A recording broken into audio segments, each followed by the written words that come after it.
One time to switch off, so it's really nice. Are you really switching off? Yes. There's a race tomorrow.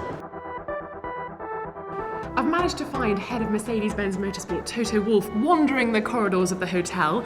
Hello, good evening. Good evening, you're so tall today. Put my heels on specially for you. How did today go? How would you rate the team's performance? 1 and 2 in quali, it doesn't go any better. Lewis pulled out a sensational lap when it mattered, and Nico was very good the whole weekend. So actually we're looking good, and our main competitor, the Ferrari, is a little bit further behind. So yeah, interesting race tomorrow. Was that a shock for you to see the Red Bulls both out-qualify Ferrari? They're your nearest competitors tomorrow.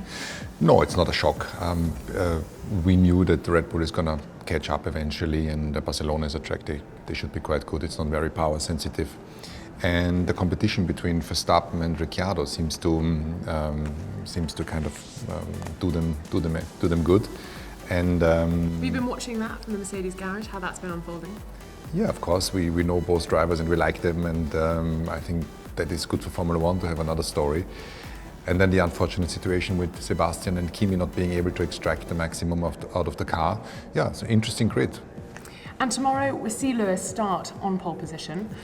He's saying it's 3 out of 3 in a sense because he hasn't been able to challenge at 2 of the races so far. How do you respond to that? Yeah, every time we have given him a tool capable of just finishing a lap, he has been pretty successful. But then I wouldn't want to reduce Nico's results because he was really fantastic. He won 7 races in a row. So both of them are capable of winning races and are capable of winning the race tomorrow. That's tomorrow. Looking ahead to the season, Lewis obviously with far fewer turbos than Nico left. Does that worry you a little bit? No, it doesn't actually, because we have some great guys doing the engines, and I think we can juggle around a little bit around the Fridays and without getting a penalty. So I think we are going to make it through the season. Thanks very much, Toto. Now let us into a secret. What have you been doing in the hotel? What have I dragged you away from? Well, you know, no? Well, I know a little bit, but where have you come from for this interview? Well, I've come from a dinner. Should I show you with whom we're having dinner? Yes, I want to see who you're having dinner with. This is behind the scenes Mercedes-AMG Petronas. It's quite some. I don't know if the people are interesting. There's a guy with a red hat and some old guys. Some old guys, one with a red hat, one smaller one, looking after the engineering. But follow me. Yeah, come with me. Come with me. Okay. Yeah. Right. Let's follow Toto. Yeah.